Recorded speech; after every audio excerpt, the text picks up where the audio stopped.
El poder de la autoconfianza. En medio de todos los misterios que nos rodean, nada es más cierto que estamos en presencia de una energía infinita y eterna, de la que proceden todas las cosas. Herbert Spencer. Puedes hacerlo si crees que puedes. Antes de abordar los principios fundamentales en los que se basa esta lección, te resultará útil tener en cuenta el hecho de que esta práctica aporta los descubrimientos de más de 25 años de investigación, y que cuenta con la aprobación de los principales científicos del mundo que han puesto a prueba cada uno de los principios. El escepticismo es el enemigo mortal del progreso y del desarrollo personal. Es mejor dejar este audiolibro a un lado y detenerse aquí mismo que acercarse a esta lección con la sensación de que ha sido escrita por algún teórico que nunca ha puesto a prueba los principios en los que se basa la lección. Sin duda, esta no es una época para los escépticos, porque es un momento en el que hemos visto descubrir y aprovechar más leyes de la naturaleza que las que se ha visto descubierto en toda la historia de la raza humana. En 3 décadas, hemos sido testigos del dominio del aire. Hemos explorado el océano. Hemos casi aniquilado las distancias en la Tierra. Hemos aprovechado el rayo y hemos hecho girar las ruedas de la industria. Hemos hecho crecer 7 hojas de hierba donde antes solo crecía una. Tenemos comunicación instantánea entre las naciones del mundo. En verdad, esta es una época de iluminación y desarrollo, pero apenas hemos acariciado la superficie del conocimiento. Sin embargo, cuando hayamos abierto la puerta que conduce al poder secreto que está almacenado dentro de nosotros, nos traerá un conocimiento que hará que todos los descubrimientos pasados palidezcan en olvido por comparación. El pensamiento es la forma de energía más altamente organizada conocida por el hombre. Y esta es una época de experimentación e investigación que seguramente nos llevará a una mayor comprensión de esa misteriosa fuerza llamada pensamiento, que reposa dentro de nosotros. Ya hemos descubierto lo suficiente sobre la mente humana para saber que un hombre puede deshacerse de esos efectos acumulados de 1000 generaciones de miedo, mediante la ayuda del principio de la autosugestión.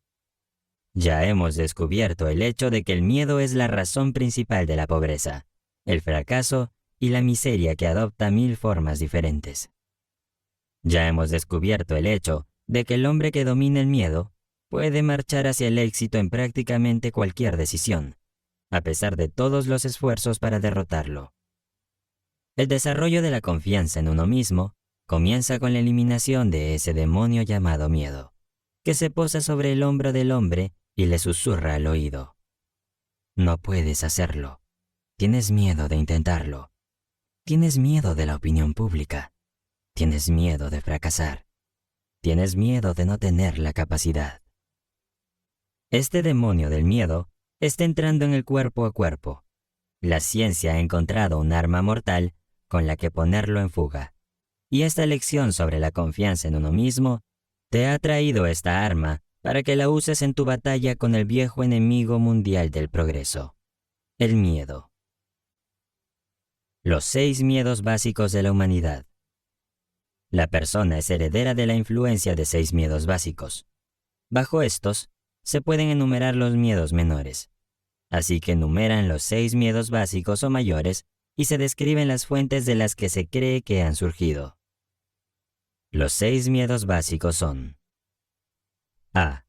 El miedo a la pobreza. B. El miedo a la vejez. C. El miedo a la crítica. D. El miedo a la pérdida del amor de alguien. E. El miedo a la mala salud. F. El miedo a la muerte. Estudia la lista, luego haz un inventario de tus propios miedos y averigua en cuál de los 6 epígrafes puedes clasificarlos. Todo ser humano que ha alcanzado la edad del entendimiento está atado, en cierta medida, por uno o más de estos 6 miedos básicos. Como primer paso a la eliminación de estos 6 males, examinemos las fuentes de las que los hemos heredado. Herencia física y social. Todo lo que el hombre es, tanto física como mentalmente, lo obtuvo a través de 2 formas de herencia: Una se conoce como herencia física y la otra se llama herencia social. A través de la ley de la herencia física, el hombre ha evolucionado lentamente desde la ameba, una forma animal unicelular, a través de etapas de desarrollo que corresponden a todas las formas animales conocidas ahora en esta tierra, incluyendo las que se sabe que han existido, pero que ahora están extintas. Cada generación por la que ha pasado el hombre ha añadido a su naturaleza algo de los rasgos, hábitos y apariencia física de esa generación. La herencia física del hombre, por lo tanto, es una colección heterogénea de muchos hábitos y formas físicas. Parece que hay pocas dudas, si es que hay alguna, de que aunque los 6 miedos básicos del hombre no podrían haberse heredado a través de la herencia física, estos 6 estados básicos son estados mentales de la mente, y por lo tanto no son capaces de transmitirse a través de la herencia física. Es obvio que a través de la herencia física se ha proporcionado un lugar de alojamiento muy favorable para ellos. Por ejemplo, es un hecho muy conocido que todo el proceso de la evolución física se basa en la mente, la destrucción, el dolor y la crueldad. Que los elementos del suelo de la Tierra encuentran el transporte, en un ascenso a través de la evolución, basado en la muerte de una forma de vida para que otra forma más elevada pueda subsistir. Toda la vegetación vive comiendo los elementos del suelo y los elementos del aire. Todas las formas de vida animal viven comiendo alguna otra forma más débil o alguna forma de vegetación. Las células de toda la vegetación tienen un orden de inteligencia muy elevado. Las células de toda la vida animal también tienen un orden de inteligencia muy superior. Sin duda, las células animales de un pez han aprendido, por amarga experiencia, que el grupo de células animales, conocido como halcón de los peces, es muy temible. Debido al hecho de que muchas formas animales, incluyendo la mayoría de los hombres, viven comiendo a los animales más pequeños y débiles. La inteligencia celular de estos animales, que entran y se convierten en parte del hombre, trae consigo el miedo que surge de su experiencia de haber sido comido vivo. Esta teoría puede parecer irracional, y de hecho puede no ser cierta, pero es al menos una teoría lógica. El autor no hace especial hincapié en esta teoría, ni insiste en que explique ninguno de los 6 miedos básicos. Hay otra, una explicación mucho mejor del origen de esos miedos, que procederemos a examinar empezando por una descripción de la herencia social. La parte más importante de la constitución del hombre le llega a través de la ley de la herencia social, término que hace referencia a los métodos por los que una generación impone a las mentes de la generación bajo su control inmediato las supersticiones, creencias, leyendas e ideas que, a su vez, heredó de la generación anterior. El término herencia social debe entenderse como todas y cada una de las fuentes a través de las cuales una persona adquiere conocimientos, como la escolarización de carácter religioso y de cualquier otra naturaleza. La lectura, la conversación de boca a boca, la narración de historias y todo tipo de inspiración de pensamiento proveniente de lo que generalmente se acepta como experiencias personales.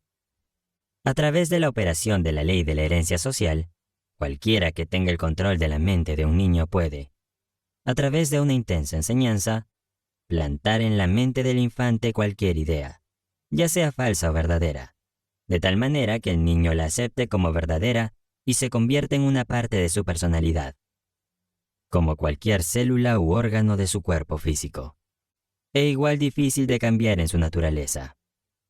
Es a través de la ley de la herencia social que el religioso planta en la mente del niño dogmas, credos y ceremonias religiosas demasiado numerosas para describirlas, manteniendo esas ideas ante esa mente hasta que las acepta y las sella para siempre como parte de su creencia irrevocable. La mente de un niño que no ha llegado a la edad del entendimiento general, durante un periodo medio que abarca, digamos, los 2 primeros años de su vida, es plástica, abierta, limpia y libre. Cualquier idea plantada en su mente así por alguien, en que el niño tiene confianza, echa raíces y crece, por así decirlo, de tal manera que nunca puede ser erradicada o borrada. por muy opuesta a la lógica o a la razón que sea esa idea. Muchos religiosos afirman que pueden implantar los principios de su religión en la mente de un niño con tanta profundidad que nunca podrá haber espacio en esa mente para ninguna otra religión, ya sea en su totalidad o en parte. Las afirmaciones no son muy exageradas. Con esta explicación de la forma en la que opera la ley de la herencia social, el estudiante estará listo para examinar las fuentes de las que el hombre hereda los 6 miedos básicos.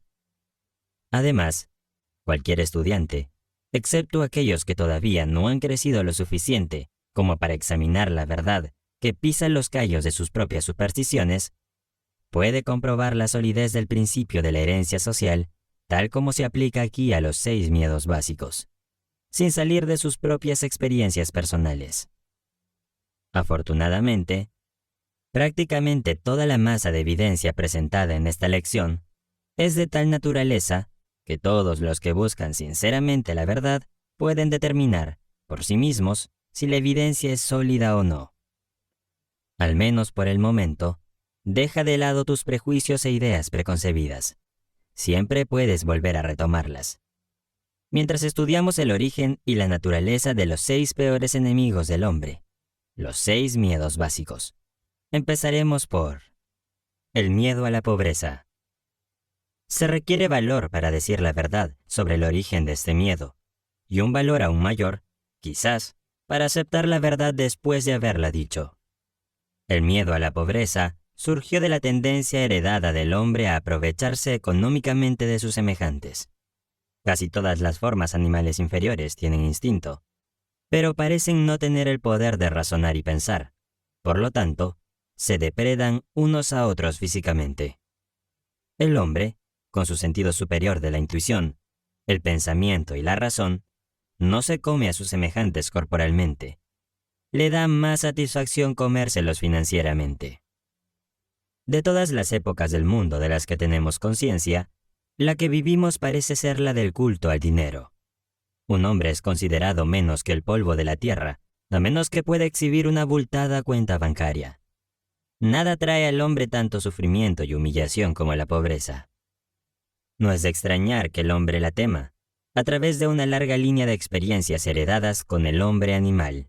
El hombre ha aprendido, con certeza, que no siempre se puede confiar en este animal cuando se trata de asuntos de dinero y otras evidencias de posesiones terrenales. Muchos matrimonios tienen su inicio, y a menudo su final, únicamente en función de la riqueza que posee una o ambas partes contratantes. No es de extrañar que los tribunales de divorcio estén ocupados. Sociedad podría escribirse correctamente como sociedad con el símbolo de dólar reemplazando la S inicial, porque está inseparablemente asociada con ese signo. El hombre está tan ansioso de poseer riqueza que la adquiriría de cualquier manera, a través de métodos legales si es posible, o a través de otros métodos si es necesario. El miedo a la pobreza es algo terrible. Un hombre puede cometer un asesinato, un robo, una violación y cualquier otra forma de violación de derechos de los demás, y aún así recuperar su posición elevada en la mente de sus semejantes siempre que no pierda su riqueza. La pobreza, por tanto, es un crimen, un pecado imperdonable, por así decirlo. No es de extrañar que el hombre lo tema. Todos los libros de leyes del mundo demuestran que el miedo a la pobreza es uno de los 6 miedos básicos de la humanidad, ya que en todos esos libros de leyes se puede encontrar diversas leyes destinadas a proteger a los débiles de los fuertes. Dedicar tiempo a intentar demostrar que el miedo a la pobreza es uno de los miedos heredados del hombre, o que este miedo tiene su origen en la naturaleza del hombre para engañar a sus semejantes, sería similar a intentar demostrar que 3 por 2 son 6.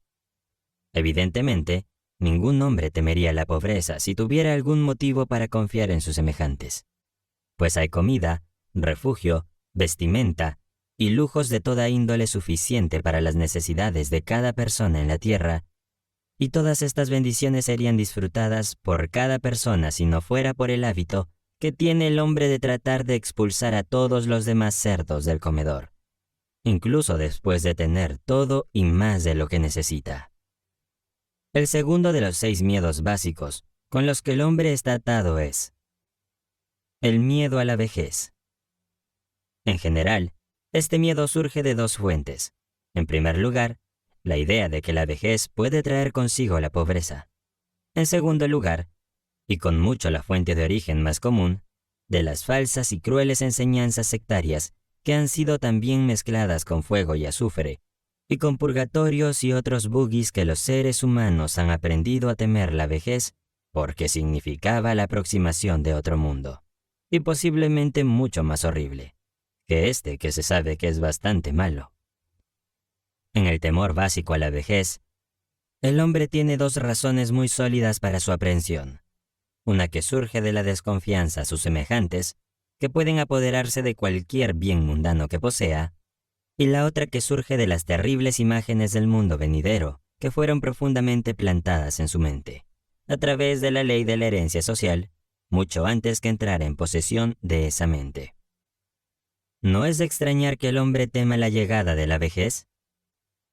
El tercero de los 6 miedos básicos es el miedo a la crítica.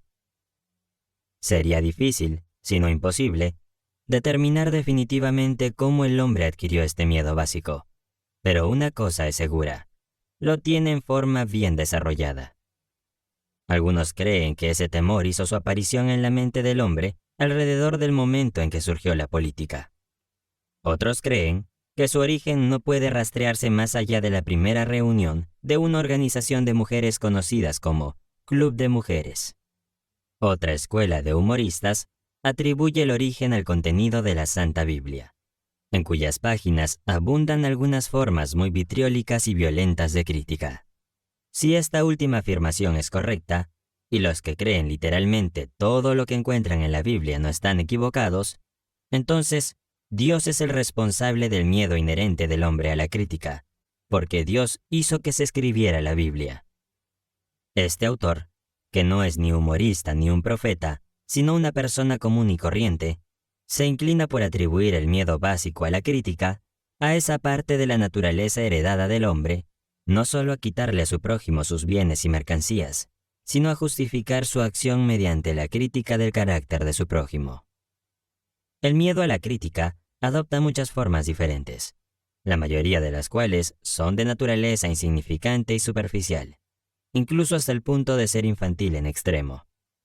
Los calvos, por ejemplo, tienen miedo a la crítica.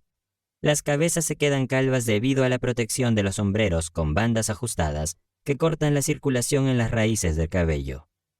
Los hombres llevan sombreros, no porque realmente los necesiten o por comodidad, sino principalmente porque todo el mundo lo hace, y el individuo se pone a la cola y lo hace también, no sea que algún otro individuo lo critique. Las mujeres rara vez tienen la cabeza calva, o incluso el pelo fino, porque llevan sombreros sueltos, cuya única finalidad es aparentar. Pero no hay que imaginar que las mujeres están libres del miedo a la crítica asociada a los sombreros. Si alguna mujer pretende ser superior al hombre en lo que se refiere a este miedo, pregúntale si va por la calle con un sombrero que esté pasado de moda 1 o 2 temporadas. Los fabricantes de todo tipo de ropa no han tardado en capitalizar este miedo básico a la crítica, con el que toda la humanidad está maldita. Cada temporada cambian los estilos en muchos artículos de ropa. ¿Quién establece los estilos? Ciertamente no el comprador de ropa, sino el fabricante. ¿Por qué cambia los estilos tan a menudo? Obviamente, este cambio se hace para que el fabricante pueda vender más ropa. Por la misma razón que los fabricantes de automóviles, con algunas raras y muy sensatas excepciones, cambian el estilo de cada temporada. El fabricante de ropa sabe cómo el hombre animal teme de llevar una prenda que está a una temporada desfasada de lo que todos llevan ahora. ¿No es esto cierto? ¿No lo respalda su propia experiencia? Hemos estado describiendo la manera en que las personas se comportan bajo la influencia del miedo a la crítica, aplicado a las cosas pequeñas y mezquinas de la vida. Examinemos ahora el comportamiento humano bajo este miedo cuando afecta a las personas en relación con los asuntos más importantes relacionados con el trato humano. Tomemos, por ejemplo, prácticamente cualquier persona que haya alcanzado la edad de madurez mental, de 35 a 45 años de edad, como promedio general. Y si pudiéramos leer su mente, encontraríamos en ella una incredulidad muy decidida y una rebelión contra la mayoría de las creencias enseñadas por la mayoría de religiosos. Poderoso es el miedo a la crítica. Hubo un tiempo, y no hace mucho, en que la palabra infiel significaba la ruina para quien la aplicara. Se ve, por tanto, que el miedo del hombre a la crítica no carece de una amplia causa para su existencia. El cuarto miedo básico es el miedo a perder el amor de alguien. El origen de este miedo no necesita ser descrito, ya que es obvio que surgió de la naturaleza del hombre para robar a su compañera, o al menos para tomarse libertades con ella, desconociendo a su legítimo señor y dueño. Por naturaleza, todos los hombres son polígamos. La afirmación de una verdad que, por supuesto, traerá negaciones de aquellos que son demasiado viejos para funcionar de una manera sexual normal, o han, por alguna razón, perdido el contenido de ciertas glándulas que son responsables de la tendencia del hombre hacia la pluralidad del sexo opuesto. No cabe duda de que los celos y todas las demás formas similares de demencia praecox, locura, más o menos leve, surgieron del miedo heredado del hombre a la pérdida del amor de alguien. De todos los locos cuerdos, estudiados por este autor, el representado por un hombre que se ha vuelto celoso de una mujer, o el de una mujer que se ha vuelto celosa de algún hombre, es el más raro y extraño. El autor, afortunadamente, nunca tuvo más que un caso de experiencia personal con esta forma de locura. Pero de esa experiencia aprendió lo suficiente como para justificar su afirmación de que el miedo a la pérdida del amor de alguien es uno de los más dolorosos, si no el más doloroso, de todos los 6 miedos básicos. Y parece razonable añadir que este miedo causa más estragos en la mente humana que cualquiera de los otros 6 miedos básicos, llevando a menudo a las formas más violentas de locura permanente. El quinto miedo básico es el miedo a la mala salud. Este miedo tiene su origen, en gran medida también, en las mismas fuentes de las que derivan los miedos a la pobreza y a la vejez. El miedo a la mala salud tiene que estar estrechamente asociado tanto a la pobreza como a la vejez, porque también conduce a la frontera de los mundos terribles que el hombre no conoce, pero de los que ha oído algunas historias incómodas. El autor tiene la firme sospecha de que los que se dedican a vender métodos de buena salud han tenido mucho que ver con el mantener vivo el miedo a la mala salud en la mente humana. Desde hace mucho tiempo, en la historia de la raza humana, el hombre ha conocido diversas formas de terapia y proveedores de salud. Si un hombre se gana la vida manteniendo a la gente en buena salud, parece natural que utilice todos los medios a su alcance para persuadir a la gente de que necesita sus servicios. Así, con el tiempo, podría ser que la gente heredara el miedo a la mala salud. El sexto y último de los 6 miedos básicos es el miedo a la muerte.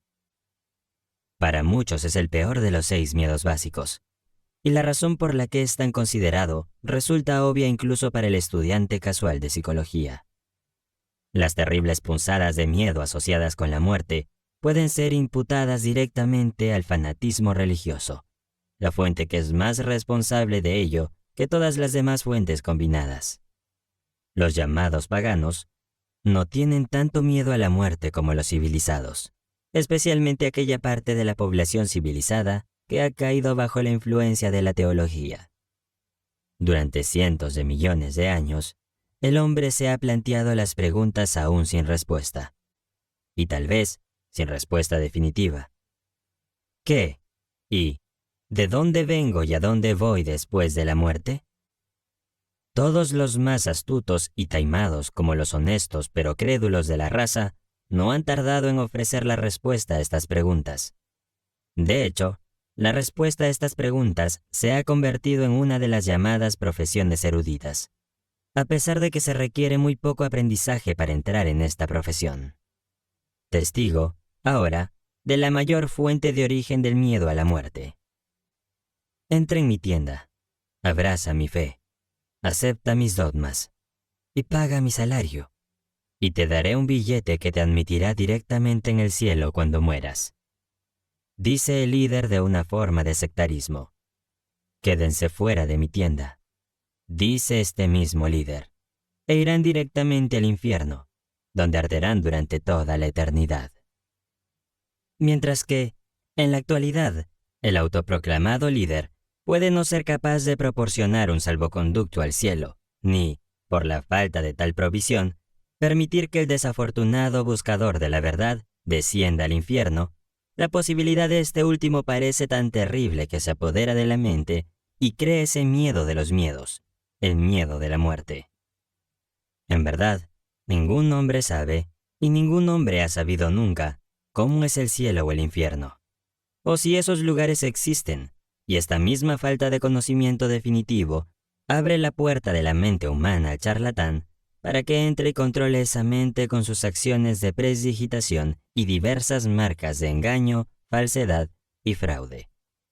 La verdad es esta, que ningún hombre sabe ni nunca ha sabido de dónde nacemos o a dónde vamos al morir. Cualquier persona que afirme lo contrario, o bien se engaña a sí misma, o bien es un impostor consciente que se dedica a vivir sin prestar un servicio de valor, jugando con la credulidad de la humanidad.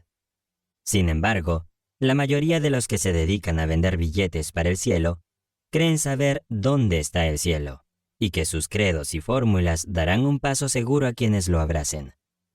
Esta creencia puede resumirse en una palabra: credulidad.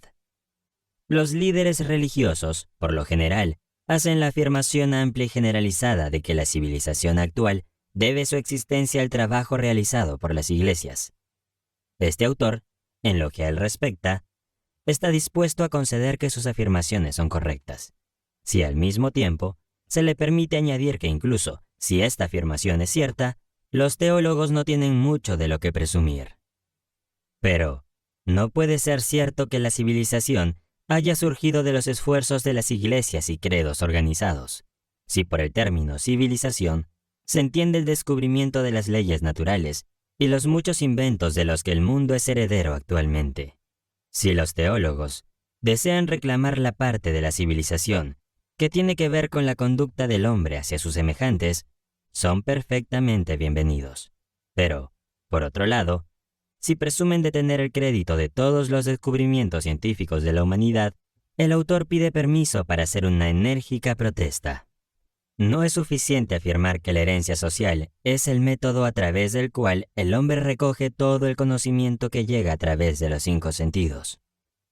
Es más importante afirmar cómo funcionará la herencia social, en tantas aplicaciones diferentes que permitan al estudiante una comprensión completa de esa ley.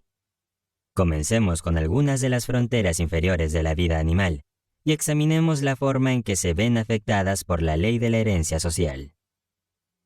Poco tiempo después de que este autor comenzara a examinar las principales fuentes, de donde los hombres obtienen los conocimientos que los convierten en lo que son, hace unos 30 y tantos años, descubrió el nido de un urogallo. El nido estaba situado de tal manera que la madre podía ser vista desde una distancia considerable cuando estaba en el nido. Con la ayuda de un par de gafas de campo, el ave fue observada de cerca hasta que las crías salieron del cascarón. Sucedió que la observación diaria habitual se realizó solo unas horas después de que los jóvenes salieran del cascarón. Deseando saber qué iba a pasar, el autor se acercó al nido. La madre permaneció cerca hasta que el intruso estuvo a unos 3 o 4 metros de ella. Entonces se despojó de sus plumas, estiró su ala sobre su pierna y se alejó cojeando, fingiendo estar lisiada. Como estaba familiarizado con los trucos de las madres de pájaros, el autor no la siguió, sino que se acercó al nido para echar un vistazo a los pequeños. Sin el menor signo de temor, volvieron los ojos hacia él, moviendo primero la cabeza en un sentido y luego en otro. Se agachó y cogió a uno de ellos.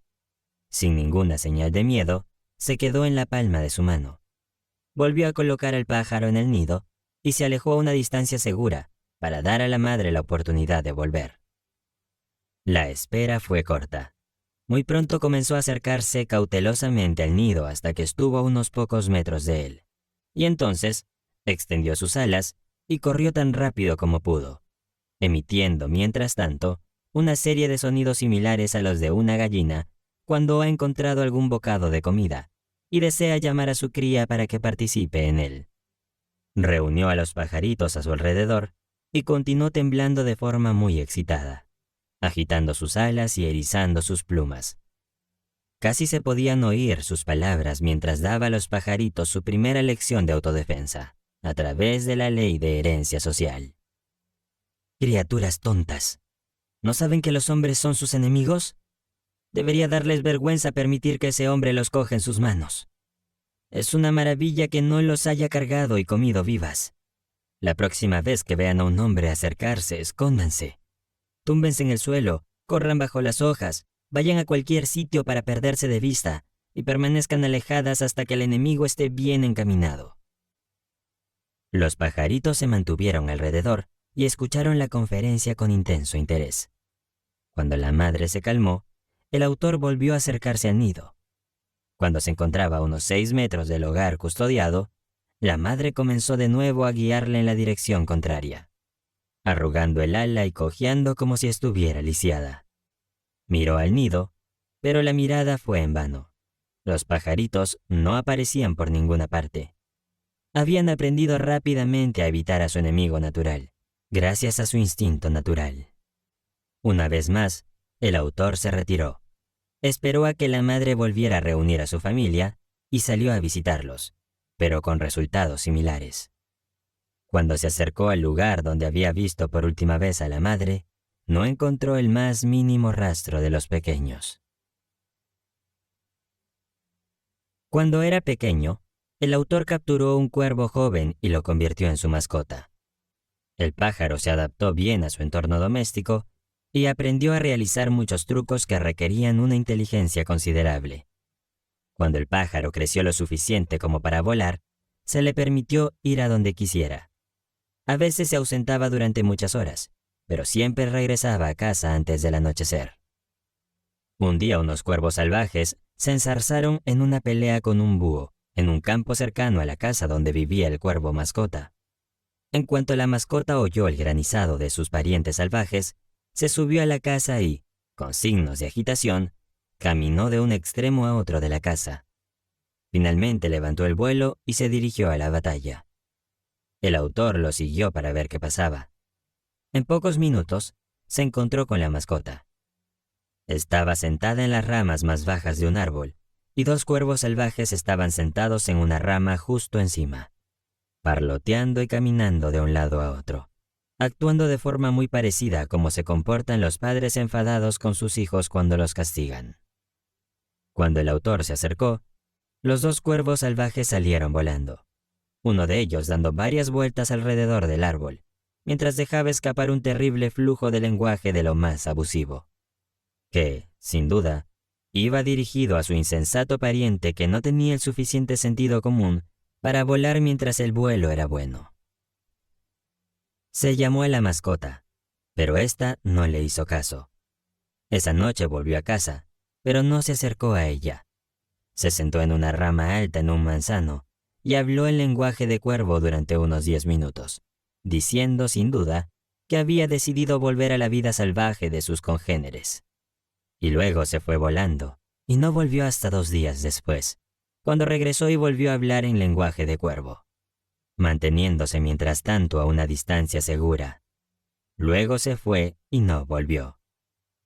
La herencia social le había robado al autor una buena mascota.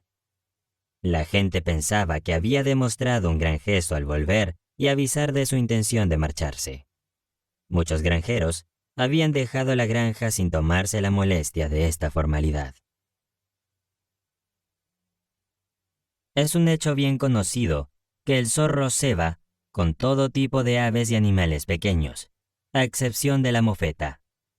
No es necesario explicar por qué el zorrillo goza de inmunidad. Un zorro puede enfrentarse a una mofeta una vez, pero nunca 2.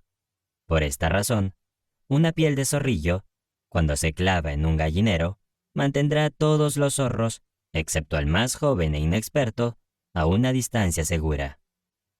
El olor de una mofeta, una vez experimentado, nunca se olvida. Ningún otro olor se le parece ni remotamente. No consta que ninguna madre de zorro haya enseñado a sus crías a detectar el olor familiar de una mofeta y a mantenerse alejadas de él. Pero todos los que están informados sobre la sabiduría del zorro saben que los zorros y las mofetas nunca buscan alojamiento en la misma cueva. Pero una lección es suficiente para enseñar al zorro todo lo que quiere saber sobre las mofetas. A través de la ley de la herencia social, que opera mediante el sentido del olfato, una lección sirve para toda la vida.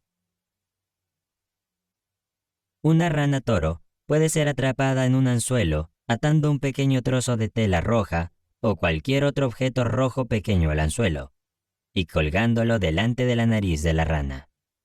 Es decir, la rana puede ser atrapada de esta manera, siempre y cuando sea enganchada la primera vez que muerda el cebo. Pero si está mal enganchado y hace una escapada, o si siente la punta del anzuelo cuando muerde el cebo pero no es atrapado, no volverá a cometer el mismo error. El autor pasó muchas horas intentando enganchar a un espécimen particularmente deseable que había picado y fallado, antes de aprender que una sola lección de herencia social es suficiente para enseñar incluso a una humilde corvina que los trozos de franela roja son cosas que hay que dejar en paz. El autor tuvo una vez un excelente perro macho de la raza Airedale, que causaba muchas molestias por su costumbre de llegar a casa con un pollo joven en la boca. En cada ocasión, se le quitaba el pollo y se le reprendía, pero era inútil. Seguía con su afición a las aves. Con el fin de salvar al perro, si era posible, y como experimento de herencia social, este perro fue llevado a la granja de un vecino que tenía una gallina y algunos pollos recién nacidos. La gallina fue colocada en el granero y el perro fue entregado con ella. En cuanto todos se perdieron de vista, el perro se acercó lentamente a la gallina, olfateó el aire en su dirección 1 o 2 veces, para asegurarse de que era el tipo de carne que buscaba, y luego se lanzó hacia ella. Mientras tanto, la gallina estaba haciendo un reconocimiento por su cuenta, ya que se encontró con el perro a más de la mitad del camino. Además, se encontró con él con una sorpresa de alas y garras que nunca antes había experimentado. La primera ronda fue claramente de la gallina, pero un buen pájaro gordo, calculó el perro, no iba a escurrirse entre sus patas tan fácilmente. Por lo tanto, retrocedió una corta distancia y volvió a cargar. Esta vez la gallina se lanzó sobre su espalda, le clavó las garras en la piel e hizo un uso eficaz de su afilado pico. El perro se retiró a su esquina, con la apariencia de estar esperando que alguien tocara la campana y suspendiera la pelea hasta que se orientara. Pero la gallina no tenía tiempo para deliberar. Tenía a su adversario en fuga y demostró que conocía el valor de la ofensiva al mantenerlo en fuga. Casi se podían entender sus palabras, mientras azotaba al pobre Airedale de una esquina a otra, manteniendo una serie de sonidos rápidos que parecían las reprimendas de una madre enfadada, a la que se le había pedido que defendiera su vástago de un ataque de chicos mayores. El Airedale era un pobre soldado. Después de correr por el granero de esquina a esquina durante unos 2 minutos, se tendió en el suelo tan plano como pudo e hizo todo lo posible por protegerse los ojos con las patas. La gallina parecía hacer un intento especial en picotear sus ojos. El dueño de la gallina intervino entonces y la recuperó, o, para ser más exactos, recuperó al perro, lo que no pareció contar con la desaprobación de la perra. Al día siguiente, se colocó una gallina en el sótano donde dormía el perro. En cuanto vio al ave, metió el rabo entre las patas y corrió hacia un rincón. Nunca más intentó atrapar a una gallina. Una lección de herencia social a través del sentido del tacto fue suficiente para enseñarle que, si bien la persecución de pollos puede ofrecer cierta diversión, también está plagada de muchos peligros. Todos estos ejemplos a excepción del primero, describen el proceso de adquisición de conocimientos a través de la experiencia directa. Obsérvese la marcada diferencia entre los conocimientos adquiridos por experiencia directa y los que se adquieren mediante el adiestramiento de las crías por parte de los mayores, como en el caso del urogallo y sus crías. Las lecciones más impresionantes son las que aprenden los jóvenes de los viejos, a través de métodos de enseñanzas muy coloreados o emocionados. Cuando la madre urogallo despliega sus alas, eriza sus plumas, se agita como un hombre que sufre de parálisis y parlotea a sus crías de manera muy excitada. Les planta el miedo al hombre en sus corazones de una manera que nunca van a olvidar. El término herencia social, tal como se utiliza en la relación con esta lección, se refiere en particular a todos los métodos a través de los cuales se enseña a un niño cualquier idea, dogma, credo, religión o sistema de conducta ética, por parte de sus padres o de aquellos que pueden tener autoridad sobre él, antes de alcanzar la edad en la que se puede razonar y reflexionar sobre dicha enseñanza a su manera. Estimando la edad de dicho poder de razonamiento en, digamos, 7 a 12 años. Hay muchas formas de miedo, pero ninguna es más mortífera que el miedo a la pobreza y a la vejez. Manejamos nuestros cuerpos como si fuéramos esclavos, porque tenemos tanto miedo a la pobreza que deseamos acumular dinero para la vejez. De esta forma común de miedo, nos impulsa tanto que sobrecargamos nuestro cuerpo y provocamos lo mismo que estamos luchando por evitar. Qué tragedia es ver a un hombre conducirse a sí mismo cuando comienza a llegar a lo largo del puesto de 40 años de la vida, la edad en la que apenas comienza a madurar mentalmente. A los 40 años, un hombre está ingresando en la edad en la que es capaz de ver y comprender y asimilar la escritura de la naturaleza, tal como aparece en los bosques y en los arroyos que fluyen, y en los rostros de los hombres y de los niños pequeños. Y, sin embargo, este miedo al diablo lo impulsa con tanta fuerza que se ciega y se pierde en el enredo de un laberinto de deseos conflictivos. El principio del esfuerzo organizado se pierde de vista, y en lugar de aferrarse a las fuerzas de la naturaleza que están en evidencia a su alrededor, y permitir que esas fuerzas lo lleven a las alturas de grandes logros, las desafía y se convierten en fuerzas de destrucción. Tal vez ninguna de estas grandes fuerzas de la naturaleza esté más disponible para el desenvolvimiento del hombre que el principio de la autosugestión, pero la ignorancia de esta fuerza está llevando a la mayoría de la raza humana a aplicarla de manera que actúe como un obstáculo y no como una ayuda. Enumeramos aquí los hechos que muestran cómo se produce esta mala aplicación de una gran fuerza de la naturaleza. He aquí un hombre que se encuentra con alguna decepción. Un amigo resulta ser falso o un vecino parece indiferente. A continuación, decide, a través de la autosugestión, que todos los hombres son indignos de confianza y que todos los vecinos son poco agradecidos. Estos pensamientos se incrustan tan profundamente en su mente subconsciente que colorean toda su actitud hacia los demás.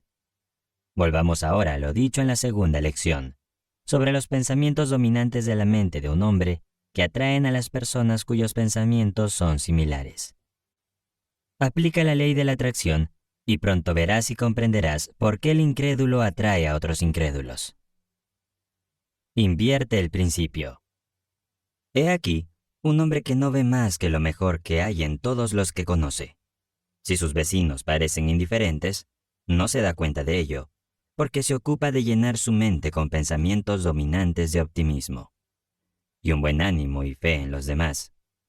Si la gente le habla con dureza, él responde con tonos suaves.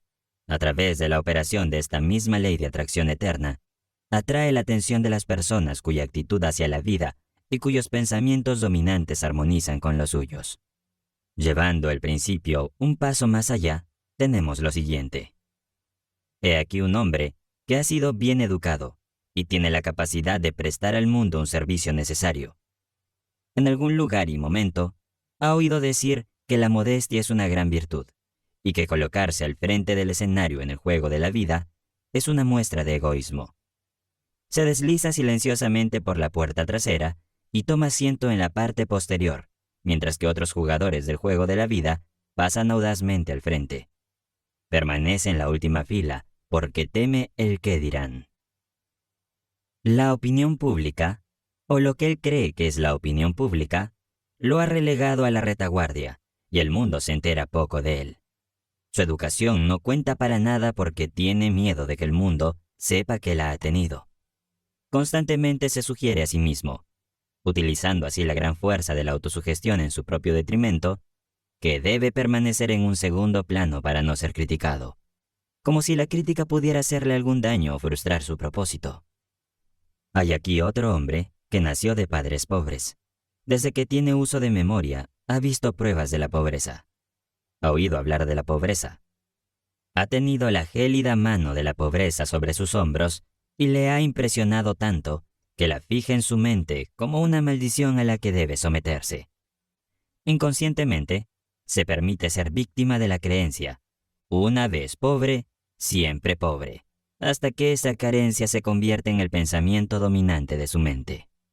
Se asemeja a un caballo que ha sido enjaezado y domado hasta que olvida que él tiene el poder potencial con el que deshacerse de ese arnés. La autosugestión lo relega rápidamente al fondo del escenario de la vida. Finalmente, se convierte en un renunciante. La ambición desaparece. La oportunidad ya no se le presenta. O si lo hace, no tiene la visión para verla. Ha aceptado su destino.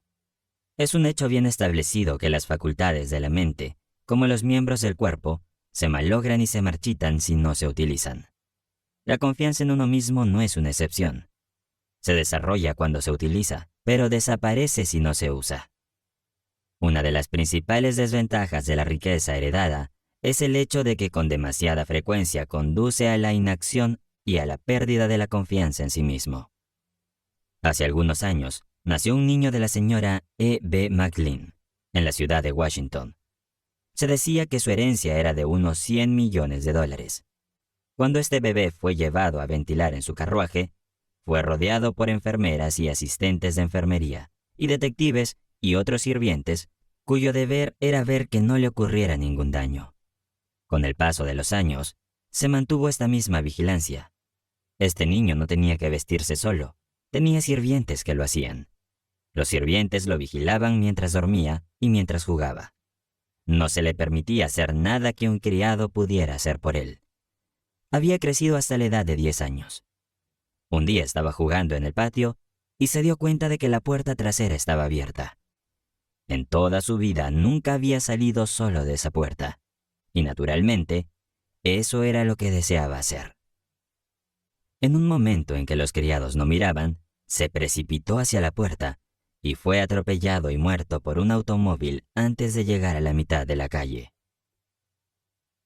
Había utilizado los ojos de sus sirvientes hasta que los suyos ya no le servían como podrían haberlo hecho si hubiera aprendido a confiar en sus funciones. Hace 20 años, el hombre al que servía como secretario envió a sus 2 hijos a la escuela. Uno de ellos fue a la Universidad de Virginia y el otro a un colegio de Nueva York. Cada mes era parte de mi tarea hacer un cheque de $100 para cada uno de estos chicos. Este era su dinero para el PIN, para que lo gastaran como quieran. Recuerdo con mucho provecho la forma en que envidiaba a esos muchachos cuando extendía esos cheques cada mes. A menudo me preguntaba por qué la mano del destino me trajo al mundo en la pobreza. Podía mirar hacia adelante y ver cómo esos chicos llegarían a las altas esferas de la vida, mientras yo seguía siendo un humilde empleado. A su debido tiempo, los chicos volvieron a casa con sus pieles de oveja. Su padre era un hombre rico que poseía bancos, ferrocarriles, minas de carbón y otras propiedades de gran valor. A los chicos les esperaban buenos puestos en la empresa de su padre. Sin embargo, 20 años de tiempo pueden jugarle una mala pasada a los que nunca han tenido que luchar. Tal vez sería mejor decir que el tiempo da a los que nunca han tenido que luchar la oportunidad de jugarse una mala pasada. En cualquier caso, estos 2 chicos trajeron a casa de la escuela otras cosas además de sus pieles de oveja. Volvieron con capacidades bien desarrolladas para la bebida fuerte, capacidades que desarrollaron porque los $100 que cada uno de ellos recibía cada mes hacían innecesaria su lucha. La suya es una larga y triste historia, cuyos detalles no le interesarán, pero sí su finis. Mientras escribo esta lección, tengo sobre mi mesa un ejemplo del periódico publicado en la ciudad donde vivían estos chicos. Su padre ha quebrado, y su costosa mansión, donde nacieron los chicos, ha sido puesta en venta. Uno de los chicos murió de delirium tremens, y el otro está en un manicomio. No todos los hijos de los hombres ricos resultan tan desafortunados, pero el hecho es, sin embargo, que la inacción conduce a la atrofia, y esta, a su vez, a la pérdida de la ambición y de la confianza en sí mismo. Y sin estas cualidades esenciales, un hombre será llevado por la vida en las alas de la incertidumbre, al igual que una hoja seca puede ser llevada aquí y allá en el seno de los vientos vagabundos. Lejos de ser una desventaja, la lucha es una ventaja decisiva, porque desarrolla aquellas cualidades que permanecerían siempre dormidas sin ella. Muchos hombres han encontrado su lugar en el mundo porque se han visto obligados a luchar por su existencia desde muy temprano. El desconocimiento de las ventajas que se derivan de la lucha ha llevado a muchos padres a decir: yo tuve que trabajar duro cuando era joven, pero me encargué de que mis hijos lo tengan fácil. Pobres criaturas insensatas. Una época fácil suele convertirse en una desventaja mayor de la que el joven medio puede sobrevivir. Hay cosas peores en este mundo que verse obligado a trabajar en los primeros años de vida. La ociosidad forzada es mucho peor que el trabajo forzado. Ser forzado a trabajar o forzado a hacer lo mejor posible engendrará la templanza, el autocontrol, la fuerza de voluntad, el contenido y otras 100 virtudes que el ocioso nunca conocerá. La falta de necesidad de lucha no solo conduce a la debilidad de la ambición y la fuerza de voluntad, sino que, lo que es aún más peligroso, establece en la mente de una persona un estado de letargo que conduce a la pérdida de la confianza en sí mismo. La persona que ha dejado de luchar debido a que el esfuerzo ya no es necesario, está aplicando literalmente el principio de la autosugestión al socavar su propio poder de autoconfianza. Tal persona finalmente caerá en un estado de ánimo en el que realmente mirará con más o menos desprecio a la persona que se ve obligada a seguir adelante. La mente humana, si se me permite la repetición, puede compararse con una batería eléctrica. Puede ser positiva o negativa. La confianza en uno mismo es la cualidad con que la mente se recarga y se vuelve positiva. Apliquemos este razonamiento a las ventas y veamos qué papel juega la confianza en uno mismo en este gran campo de trabajo. Uno de los mejores vendedores que ha visto este país fue una vez un empleado de una oficina de periódicos. Merecerá la pena analizar el método con el que se ganó el título de principal vendedor del mundo. Era un joven tímido con un carácter más o menos retraído. Era uno de los que creen que es mejor colarse por la puerta de atrás y sentarse en la parte posterior del escenario de la vida. Una noche, escuchó una conferencia sobre el tema de esta lección, la autoconfianza, y esa conferencia le impresionó tanto que salió de la sala de conferencias con la firme determinación de escapar del atolladero en que se había metido.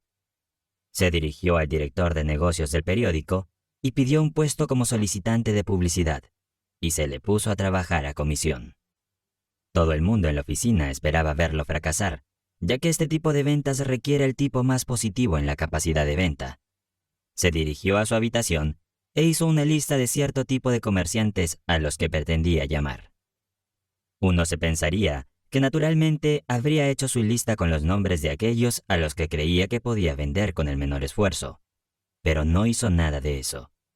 Solo incluyó en su lista a los nombres de los comerciantes a los que otros publicistas habían llamado sin conseguir una venta. Su lista constaba de solo 12 nombres. Antes de hacer una sola llamada, salió al parque de la ciudad, sacó su lista de 12 nombres, la leyó 100 veces, diciéndose a sí mismo mientras lo hacía: «Usted me comprará un espacio publicitario antes de que termine el mes». Entonces empezó a hacer sus llamadas. El primer día, cerró ventas con 3 de los 12 imposibles. Durante el resto de la semana, realizó ventas a otros 2.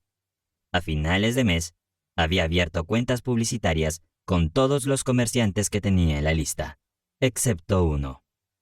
Durante el mes siguiente no hizo ninguna venta, porque no hizo ninguna llamada, excepto a este obstinado comerciante.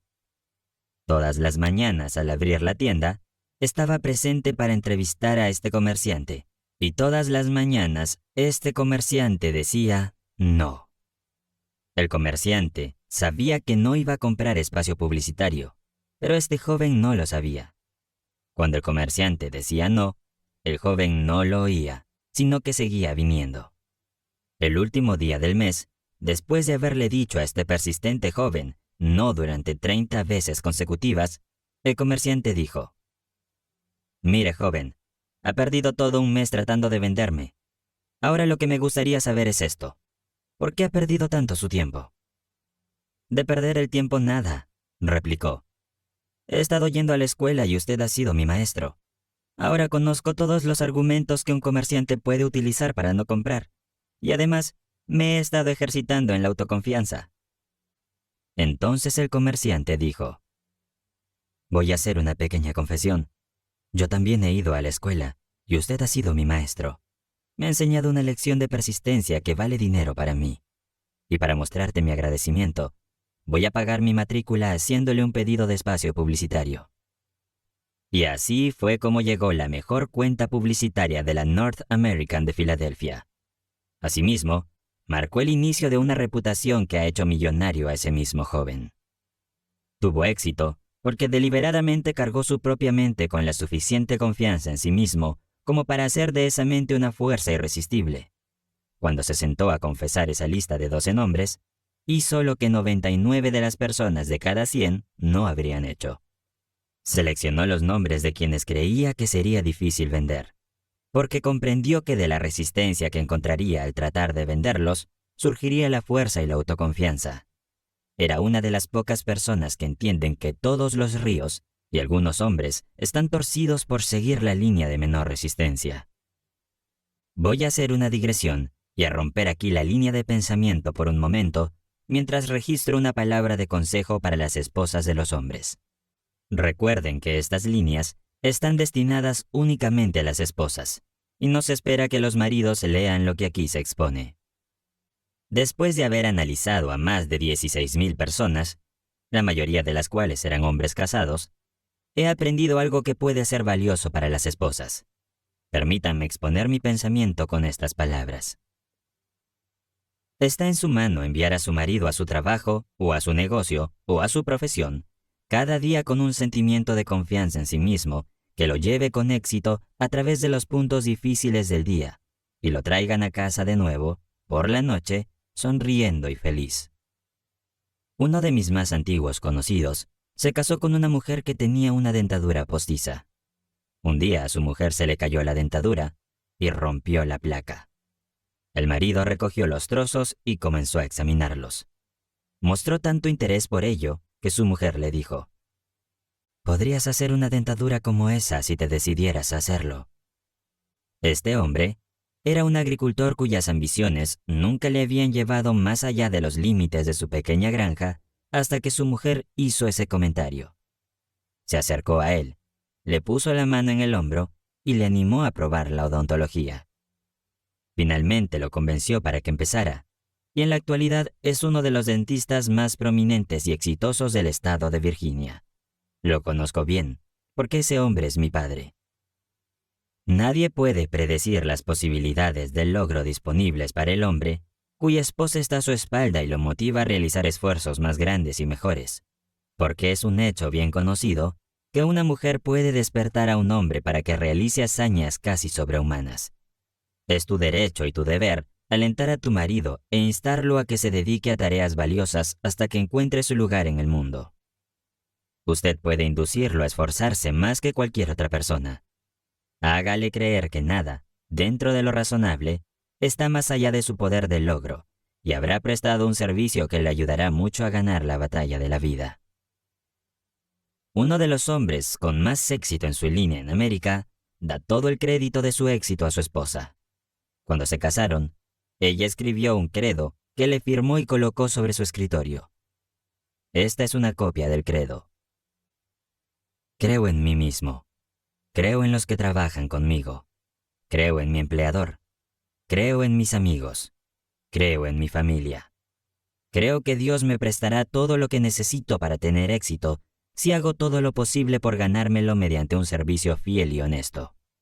Creo en la oración y nunca cerraré los ojos en el sueño sin pedir la guía divina con el fin de ser paciente con otras personas y tolerante con los que no creen como yo. Creo que el éxito es el resultado de un esfuerzo inteligente y no depende de la suerte o de las prácticas agudas o de traicionar a los amigos, a los compañeros o a mi empleador.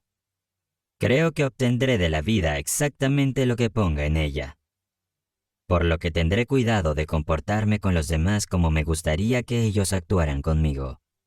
No calumniaré a quienes no me agradan. No despreciaré mi trabajo, sin importar lo que vea hacer a los demás.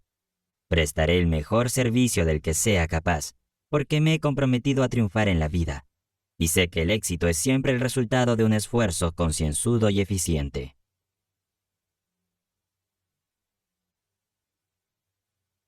Y el esposo firmó este credo. La mujer que escribió este credo era una psicóloga prácticamente de primer orden. Con la influencia y la guía de una mujer así, cualquier hombre podría alcanzar un éxito notable. Analice este credo y se dará cuenta de la libertad con la que se utiliza el pronombre personal. Comienza con la afirmación de la confianza en sí mismo, que es perfectamente adecuada.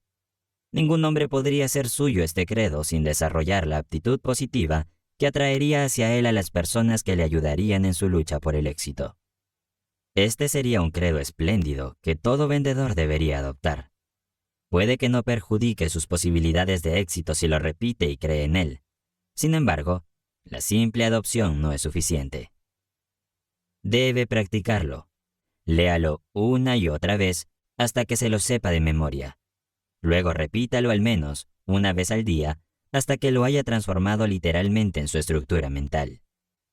Tenga una copia delante de usted como recordatorio diario de su compromiso de practicarlo. De este modo, utilizará eficazmente el principio de la autosugestión como medio para desarrollar la confianza en sí mismo. No se preocupe por lo que puedan decir de su procedimiento.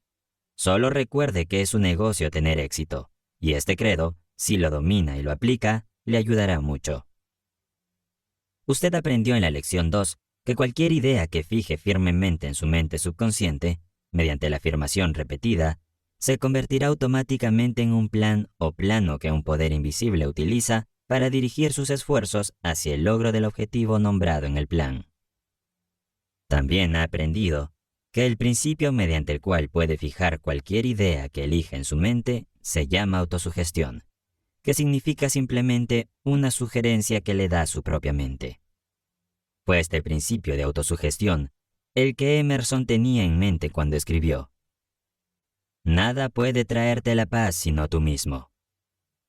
Debe recordar que nada puede traerte el éxito sino usted mismo. Por supuesto, necesitará la cooperación de los demás si pretende alcanzar un éxito de gran alcance, pero nunca obtendrá esta cooperación a menos que vitalice su mente con la actitud positiva de la confianza en usted mismo. Tal vez se haya preguntado por qué unos pocos hombres avanzan a puestos altamente remunerados, mientras que otros a su alrededor, que tienen tanta formación y que aparentemente realizan tanto trabajo, no avanzan. Seleccione 2 personas de estos 2 tipos y estúdielas, y la razón por la que una avanza y la otra se queda quieta le resultará bastante obvia. Verá que el que avanza cree en sí mismo. Se dará cuenta de que respalda esta creencia con una acción tan dinámica y agresiva que hace saber a los demás que cree en sí mismo. También notará que esta confianza en sí mismo es contagiosa, es impelente, es persuasiva, atrae a los demás. También percibirá que el que no avanza muestra claramente, por la mirada de su rostro, por la postura de su cuerpo, por la inseguridad con la que habla, que carece de toda autoconfianza. Nadie va a prestar mucha atención a la persona que no tiene confianza en sí misma. No atrae a los demás porque su mente es una fuerza negativa que repele en lugar de atraer. En ningún otro campo de la actividad la autoconfianza o la falta de ella desempeña un papel tan importante como el campo de la venta. Y no hace falta ser analista del carácter para determinar, en el momento en que se le conoce, si un vendedor posee esta cualidad de autoconfianza. Si la tiene, los signos de su influencia están escritos en él. Le inspira confianza en él y en los productos que vende desde el momento en que habla. Llegamos ahora al punto en el que usted está listo para tomar el principio de la autosugestión y hacer uso directo de él para convertirse en una persona positiva, dinámica y autosuficiente. Se le pide que copie la siguiente fórmula y la firme y la memorice.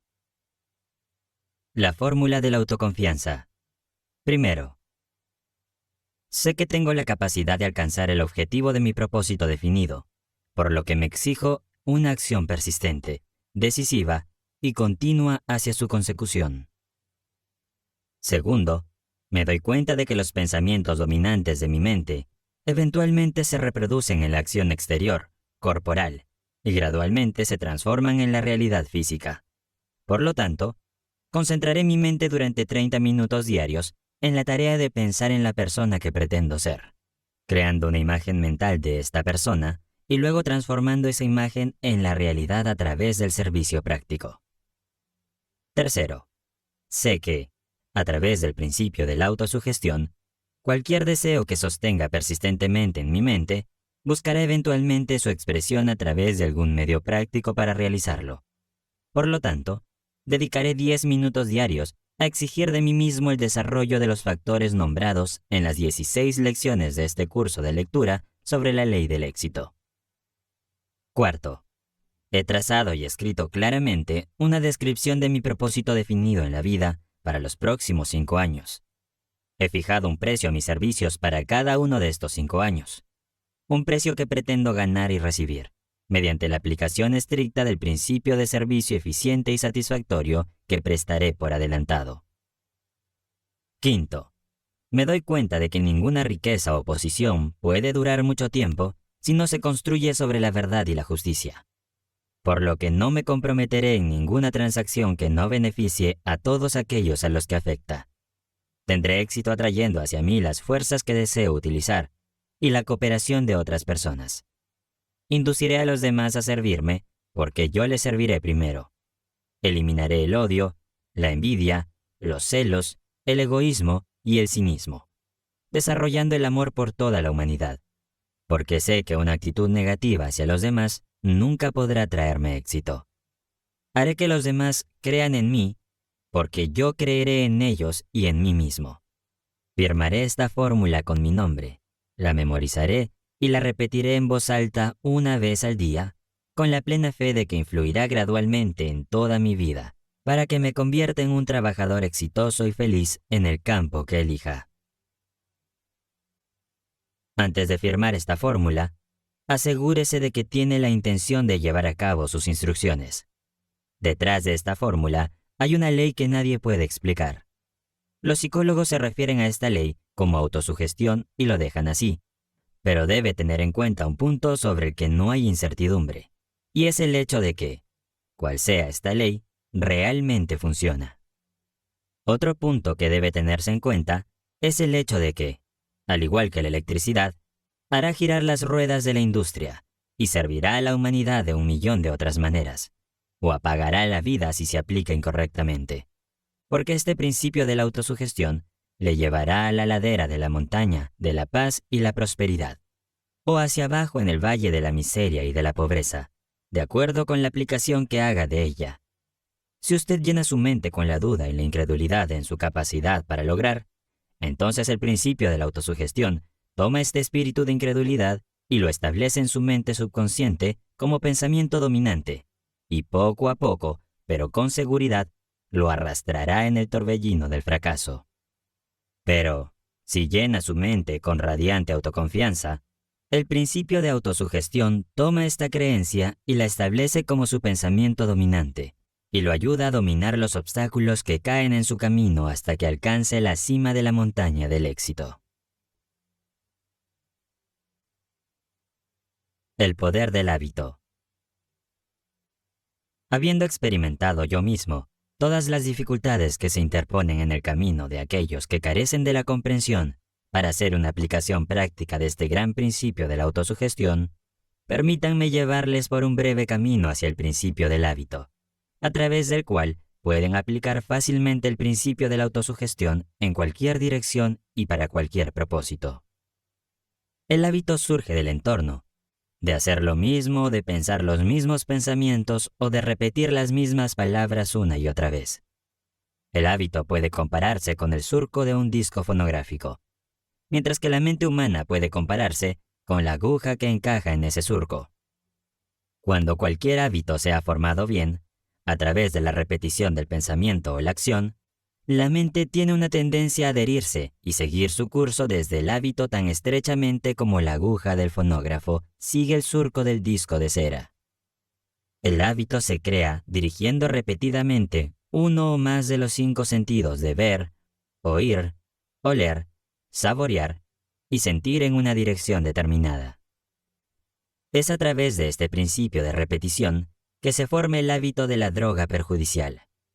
Con este mismo principio, el deseo de la bebida embriagadora se convierte en un hábito. Una vez que el hábito se ha establecido bien, controlará y dirigirá automáticamente nuestra actividad corporal, en la que se puede encontrar un pensamiento que puede transformarse en un poderoso factor en el desarrollo de la autoconfianza. El pensamiento es el siguiente. Dirige voluntariamente, y por la fuerza si es necesario, tus esfuerzos y tus pensamientos a lo largo de una línea deseada hasta que hayas formado el hábito que se apoderará de ti y continúa, voluntariamente, dirigiendo tus esfuerzos a lo largo de la misma línea. El objetivo de escribir y repetir la fórmula de la autoconfianza es formar el hábito de hacer que la creencia en uno mismo sea el pensamiento dominante de su mente, hasta que ese pensamiento se haya incrustado completamente en su mente subconsciente, a través del principio del hábito. Aprendiste a escribir dirigiendo repetidamente los músculos del brazo y de la mano sobre ciertos contornos conocidos como letras, hasta que finalmente formaste el hábito de trazar esos contornos. Ahora escribes con facilidad y rapidez, sin trazar cada letra lentamente. Escribir se ha convertido en un hábito para ti. El principio del hábito se apoderará de las facultades de tu mente de la misma manera que influirá en los músculos físicos de tu cuerpo. Como puedes comprobar fácilmente dominando y aplicando esta lección sobre la autoconfianza. Cualquier afirmación que te hagas repetidamente a ti mismo, o cualquier deseo que siembres profundamente en tu mente a través de una afirmación repetida, buscará eventualmente su expresión a través de tus esfuerzos físicos corporales externos. El principio del hábito es el fundamento mismo sobre el que se construye esta lección sobre la autoconfianza en sí mismo. Y si entiendes y sigues las instrucciones establecidas en esta lección, pronto sabrás más sobre la ley del hábito, desde el conocimiento de primera mano, de lo que podría ser enseñado por 1.000.000 de lecciones como esta. No tienes más que una pequeña concepción de las posibilidades que permanecen dormidas dentro de ti, esperando que la mano de la visión te despierte. Y nunca tendrás una mejor concepción de estas posibilidades, a menos que desarrolles suficiente confianza en ti mismo para elevarte por encima de las influencias comunes de tu entorno actual. La mente humana es una maravillosa y misteriosa pieza de maquinaria. Un hecho que me recordaron hace unos meses cuando leí los ensayos de Emerson y releí su ensayo sobre las leyes espirituales.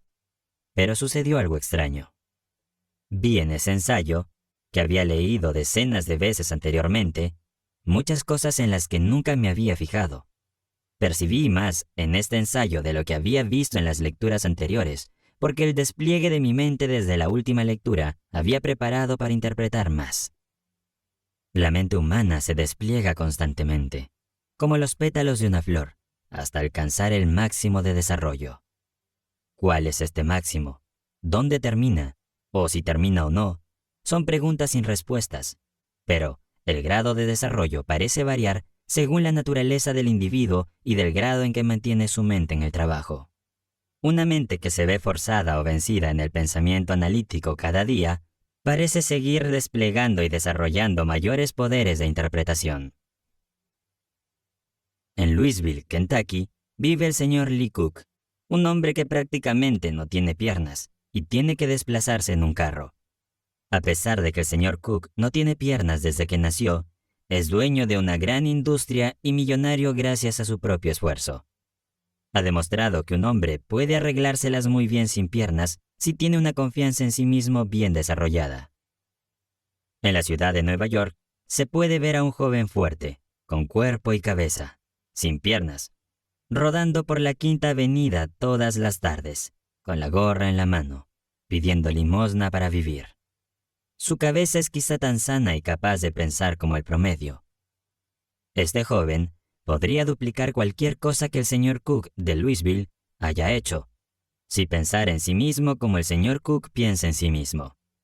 Henry Ford posee más millones de dólares de los que jamás necesitará o utilizará. No hace muchos años, trabajaba como obrero en un taller mecánico, sin apenas estudios y sin capital. Decenas de otros hombres, algunos de ellos con cerebros mejor organizados que el suyo, trabajaban cerca de él.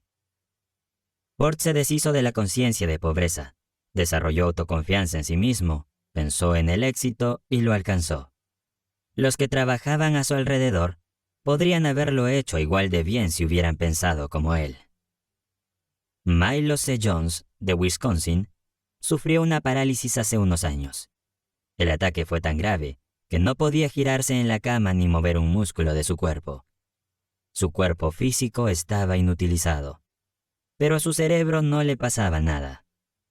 Así que empezó a funcionar en serio, probablemente por primera vez en su existencia.